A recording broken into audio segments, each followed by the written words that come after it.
Hola a todas y a todos y bienvenidos a la Biblioteca. ¿Qué tal estáis? Yo soy Marta y hoy, como es tradición, cada año voy a traeros las lecturas que he hecho para este marzo asiático. Y es que ya es el tercero que digo, bueno, no me voy a tosigar a leer un montón de lecturas únicamente el marzo asiático porque luego me saturo y pasa lo que pasa. Y luego acabo haciéndolo y este año he acabado leyendo nada más y nada menos que 7 libros. Así que aquí os traigo mis opiniones porque es cierto que he leído algunos que me han gustado un montón y otros que no me han gustado nada.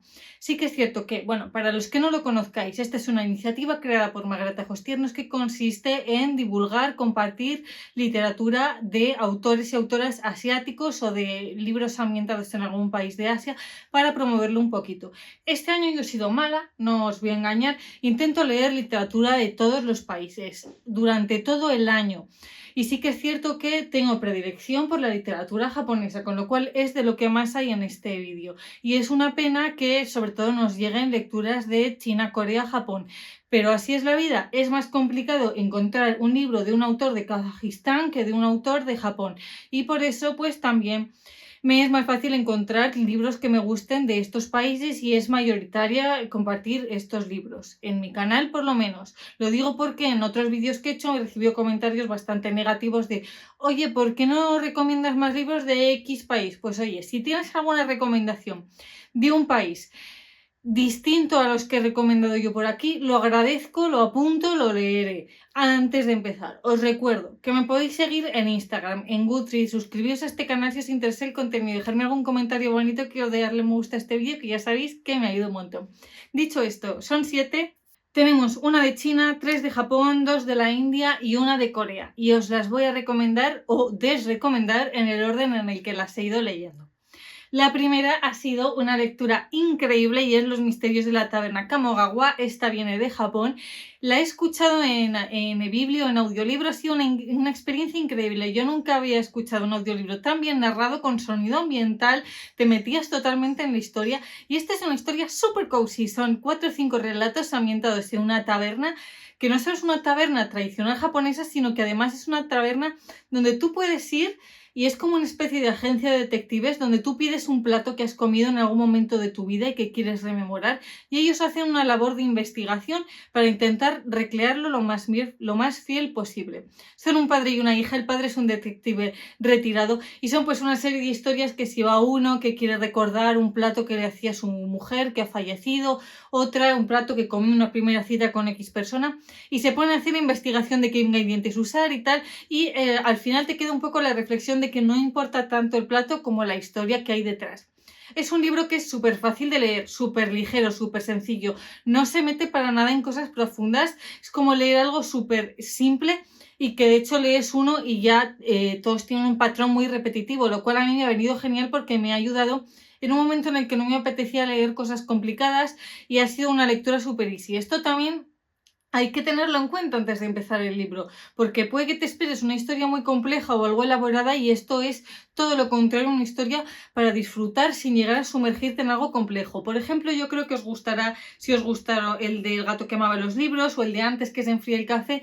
Es un patrón que veo también en literatura japonesa, que veo que está gustando mucho. De hecho, este tiene ya en Japón, no sé cuántos hay, igual llevan 5 o 6. En inglés sé que hay alguno más, no sé si traerán alguno más en castellano, pero vamos, a mí este primero me ha encantado. Vamos con el segundo, y esta ha sido mi mayor decepción, La edad del vicio. Este es un libro que está totalmente fuera de mi zona de confort. Este viene de la India, pero yo lo vi en el canal de Lauba y de Sí, que solemos compartir muchas lecturas que nos gustan a las dos, y dije, jolín, me voy a animar para leer un libro de la India, que no he leído mucho. Para empezar, es una historia en plan suspense, thriller, con mafia, historia familiar, ambientado en Nueva Delhi. Pone en la contraportada que es una especie de El Padrino, pero ambientado en la India. Ahí ya vamos mal, ¿no? Porque a mí no me gusta nada El Padrino, no me gustan nada las historias de mafia. ¿Qué me ha llamado a leer esto? Pues no lo sé. Y la verdad es que no creo que sea un libro malo, pero sí que pues de lo que hablaba no me interesó para nada. Son principalmente 3 historias que giran en torno a Sunny Guardia, que es el hijo de un magnate mafioso de la India, que es un poco playboy y un poco típico chico que quiere demostrar que es algo más que el hijo de un mafioso. Tenemos por otro lado la historia de uno de sus criados que se llama Ajay. Al principio del libro este señor tiene un accidente conduciendo uno de los coches de Sunny y vamos a ver una vista al pasado de cómo lleva a trabajar para él. Y por otro lado tenemos una historia romántica. Mi problema es que estas tres tramas sí me interesaban mínimamente, pero este es un libro súper tocho donde empieza a abrir muchísimas tramas más, muchísimas. Yo me vi en un momento dado completamente incapaz de diferenciar de quién me estaban hablando, de qué trama, de qué personaje era cada uno. Me pareció un libro súper confuso y que yo os digo que estaba tan pendiente de las tramas que me interesaban que me empieza a meter otras nuevas y al final me pareció un libro súper desordenado, muy caótico, que intentaba abarcar muchísimas cosas y que sobre todo los temas principales que eran el lujo, la violencia, las drogas, la lujuria, eran temas que no me estaban interesando mucho. La venganza, no sé, me pareció pues lo que va menos con el libro que podría ir menos con lo que suelo leer, pues ese es el que he ido a leer yo. Me pareció que había muchísima acción, muy poca reflexión, no conecté con la pluma del autor, así que dije, jolín, sí, por lo menos me hubiese gustado cómo escribe, pero es cierto que si os gustan las pelis de acción, es probable que os guste. El problema ha sido totalmente mío, yo creo, más allá del desorden que he visto en este libro, de que es una temática que a mí no me atrae. La tercera que os quiero traer es una novela gráfica que me ha encantado y es La Espera. Esta viene de Corea y de esta autora yo ya había leído Hierba, pero este me ha gustado aún mucho más. Lo que hace esta autora es traernos en formato de novela gráfica historias de Corea que no conocemos y de una forma que se las expresa a través de personajes de historias familiares que hace que conectes un montón con ella. Yo creo que por esto me ha gustado más La Espera que Hierba, porque Hierba era una historia bastante más objetiva, mientras que esta se ha centrado mucho más en la historia de una señora y es la historia de una mujer anciana que vive con su hija y que digamos que se siente muy sola porque su hija tiene sus propias responsabilidades, no la atiende y tal, y ella todo el rato echa la vista atrás para recordar su pasado. Ella está viviendo en Corea del Sur y recuerda cuando en la guerra de las dos Coreas ella se había obligada a huir de su país de origen, que era Corea del Norte, hacia Corea del Sur, dejando toda su vida atrás y por el camino pierde a su hijo y a su marido. Es una historia súper complicada en la que en el presente se están empezando a organizar a través de la Cruz Roja historias de reencuentros con familiares que se han quedado en Corea del Norte y que su último anhelo antes de morir es poder reencontrarse con este hijo que ha perdido y por eso le pide a su hija que le ayude a encontrarse con él. Esta es una historia pues absolutamente preciosa. Tiene 3 escenas sobre todo que yo lloré. Es una historia súper dura que cuenta a través de esta familia y de esta señora que hace que empatices un montón con ella. Me gustó mucho cómo llevaba la relación entre la historia del pasado de ella, viendo esta huida desde Corea del Norte, con la del presente en la que vemos la diferencia generacional entre los más ancianos que siguen recordando la guerra y que para ellos fue un trauma enorme y las nuevas generaciones y cómo ha acabado desligándolas entre ellas. Me gustó mucho que no fuese, a pesar de tener escenas duras, no es un libro que se regodee en el drama para nada, sino que es un libro que tiene un mensaje principalmente esperanzador y es el de esta señora que ansía encontrar a su hijo y ansía este reencuentro y que me ha gustado y he conectado mucho más que con este que con el otro, con el lenguaje no verbal de la historia y con cómo ha utilizado esos trazos en blanco y negros tan recios para intentar contarnos esta historia. Vamos con el cuarto, este viene de China y es el primero de la trilogía de los huesos verdes, Ciudad de Jade. Me imagino que estaréis viendo este vídeo a últimos de marzo. En marzo han puesto la trilogía por el marzo asiático a 3 euros cada uno en Kindle. Es de una editorial muy pequeñita que saca tiradas muy cortas y que en papel son muy difíciles de conseguir. Y que no sé cómo resumir este libro en pocas palabras. Es una saga de fantasía en la que tenemos estos huesos verdes que se incrustan piedras preciosas para poder desarrollar más cierto tipo de habilidades de su cuerpo y que está dividido en clanes que gestionan un poco la exportación de estas piedras. En cada clan tenemos roles propios, por ejemplo, está el pedestal, que es el jefe, digamos, a su lado está el cuerno, que es el que lleva la violencia, y el hombre del tiempo, que es el que le da, digamos, los consejos. Y en el momento en el que empieza la novela, en el clan sin cumbre, que es el que vamos a seguir, hay un relevo generacional, los jóvenes son los que están llegando al poder y se junta con una serie de tensiones políticas en las que los clanes quieren intentar exportar estas piedras al exterior de la isla de Kekon, pero generan cierta adicción, hay muchas tensiones políticas. Es una saga súper compleja, con muchísimo lore, con muchísimos personajes que yo al principio me estaba liando muchísimo. No me enteraba de quién era quién, sobre todo porque utilizan nomenclatura japonesa de poner primero el apellido, un guión y luego un sufijo que designa la posición que tiene en la familia. Yo estaba así leyendo este libro en plan, ¿qué está pasando? Luego ya lo pillé. Es un libro que me ha gustado, pero que también gira un montón en torno a mafias. Yo no sé qué me ha pasado este mes, yo esto de verdad que no lo sabía. Y aunque sí que he conseguido que me guste un poco más, pues de nuevo la trama no ha sido lo que más me atraía. Y también me ha confundido mucho el hecho de que fuese un urban fantasy ambientado en la actualidad, que había motos, que había móviles, a la vez había poderes. Me ha gustado, pero no estoy segura de si seguiré leyendo los siguientes. La primera parte sí que es cierto que es muy lentita, es muy introductoria, luego tiene ya más acción. A mí esta segunda parte me ha gustado mucho, me ha gustado que estuviese ambientada en una especie de Hong Kong. Y también me ha gustado muchísimo poder encontrar una saga compleja de fantasía sin romance que sea original. Llevaba un año terrible, cada libro de fantasía o saga que empezaba me parecía exactamente igual que las anteriores y una cosa que odio, ya lo sabéis, es cuando estoy leyendo un libro de fantasía y el romance pasa a tener más peso que la fantasía sin que me lo hayan avisado. Este me parece que está muy bien hecho, está muy bien construido, la tía escribe que te mueres. O sea, es un libro que he disfrutado un montón de su literatura, pero que sí que es cierto que la trama no ha sido tanto para mí y por eso también se ha quedado con una nota un poco más bajita. Volvemos ya para Japón y es que este año he leído también Destellos de Ámbar de Yoko Ogawa. El año pasado para el marzo asiático leí La Policía de la Memoria y me quedé con muchísimas ganas de seguir leyendo a la autora.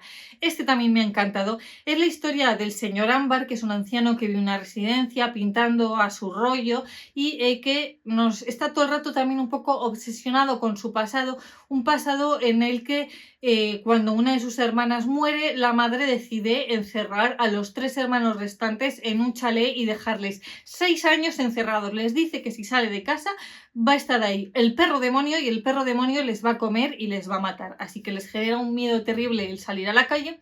Y desde el punto de vista de Ámbar siendo niño, vemos cómo pasaron esos 6 años por los hermanos. El hecho de que esto esté contado desde el punto de vista de un niño hace que no sea tan duro esta historia del encierro, que cuando lo objetivizas y sales afuera dices, Dios mío, lo duro que está siendo esto, pero que sin contarlo tampoco con excesiva inocencia, sí que está guay el ver la propia perspectiva de los niños, cómo va evolucionando a lo largo de los años, cómo cada hermano va tomando una perspectiva diferente de lo que les espera afuera, los hobbies y todo el lore que también desarrollan dentro de la propia casa, la concepción que tienen de lo que hay dentro, de lo que hay fuera. Me ha gustado mucho el hecho de que podría haber puesto mucho más el ojo la autora en la propia trama de lo que están viviendo ahí y realmente ya se centra en situaciones súper cotidianas. Es un libro muy costumbrista de la rutina del día a día de los niños. Me ha parecido una forma súper original de enfocar esta historia y a mí me ha entretenido un montón. Me ha parecido súper curioso. A mí me fascina cómo Yoko Ogawa puede crear siempre historias tan originales y que sean originales entre sí. A mí el hecho de que sea tan costumbrista no se me ha hecho nada pesada, nada repetitiva. Es cierto que es el tipo de libro que a mí me apasiona y de verdad que a esta autora la quiero seguir leyendo, que vamos, ya os digo que me quiero leer todo lo que tiene. Vamos con otro libro así súper extraño y es el de Abejas y truenos lejanos, también de Japón. Yo esto lo leí sin tener ni idea de que iba a ser así por dentro. Y es que es la historia de una ciudad costera en Japón donde se celebra un certamen profesional de piano. Y vamos a seguir principalmente a 4 personas, a 4 jóvenes que se están presentando a este concurso. Por ejemplo, tenemos a Aya, que era una pianista cuando era joven que se retiró porque se murió su madre. Tenemos a Masaru, que es un concursante que es medio peruano y que ha tenido un maestro muy importante. Tenemos a un hombre que es más mayor, que trabaja de otras cosas, y tenemos sobre todo a Jin, que es el hijo de un apicultor que no tiene ni piano en casa, pero que es un absoluto genio. Y el caso es que este libro es todo el concurso de piano, desde las fases iniciales hasta la final, Y las actuaciones concretas de cada uno de estos personajes vistos desde su propio punto de vista de ellos haciendo la actuación, por qué eligen las canciones, qué es lo que sienten tocando esto, y también el punto de vista del resto de personajes y de todos los profesores viéndoles hacer esa actuación. O sea, tú percibes las diferencias de lo que está viendo cada uno ante la misma canción tocada por el mismo personaje. Es un libro súper curioso.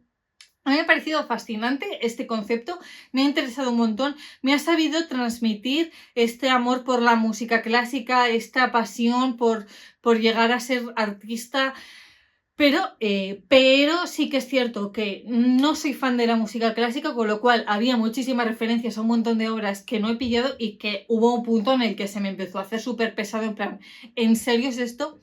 Sobre todo porque la contraportada te indica o te da a entender que esta historia es en parte la relación de estos 4 principales concursantes y la amistad que forman, cuando esto pasa a un segundo plano o tercero o cuarto o quinto. O sea, lo principal es sobre todo analizar las actuaciones de cada uno y abrir un poco debate sobre qué es lo que lleva a una persona a ser artista, a ser genio, qué es lo que hay que tener aparte de habilidad para tocar el piano, sobre la pasión por la música. Genera un montón de reflexiones que me han parecido súper interesantes. Me ha interesado hasta el final, me ha sorprendido el final, sí que genera un poco de trama al final, pero es cierto que a mí por lo menos también, como no estoy acostumbrada a esta temática, me ha faltado un poco de visualización. Si esto hubiese sido una película, yo creo que lo habría disfrutado más, pero había escenas muy concretas donde la descripción de lo sensorial de ese momento, de cómo se estaba sintiendo cada uno, no me ha sido suficiente para entender exactamente lo que me quería representar, digamos. No sé, este libro me ha parecido súper extraño. No digo que no lo haya disfrutado, pero ha sido como, madre mía, ¿en qué momento me he metido a leer algo así?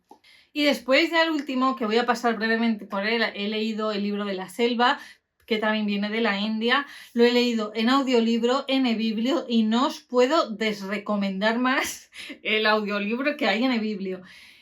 A mí el libro me ha gustado. Sobre todo el libro de la selva, que es lo que yo quería leer, me ha gustado mucho. Es muy fiel a la película de Disney, que es una de mis pelis favoritas. Me ha parecido súper entretenido, súper para todos los públicos. Súper fiel a la película, y ya os digo, preciosa, narrado de una manera súper sutil, súper bonita.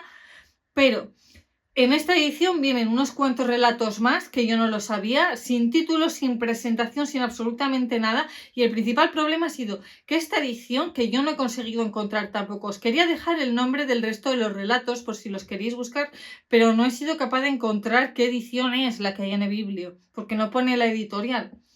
Y el caso es que es un único capítulo, 5 horas, ahí seguido, ¡pum!, ahí lo tienes, sin ninguna pausa entre un relato y otro. Entonces me ha sido súper difícil distinguir en qué momento empezaba un relato, y acababa uno, empezaba el siguiente. Este siguiente me costaba un montón meterme, no sabía ni cuánto iba a durar, tenía que pararlo a mitad porque no sabía cuánto quedaba hasta el siguiente. Así que el resto, lo que no era el libro de la selva, que ya sabía más o menos cuándo iba a terminar y tal, para mí ha sido súper caótico, no he entendido absolutamente nada. Me gustaría en algún momento sentarme a leer relatos de este señor, porque sí que casi todos estaban relacionados con animales, con relaciones entre animales y humanos, y parecían muy interesantes, pero no me he enterado de absolutamente nada.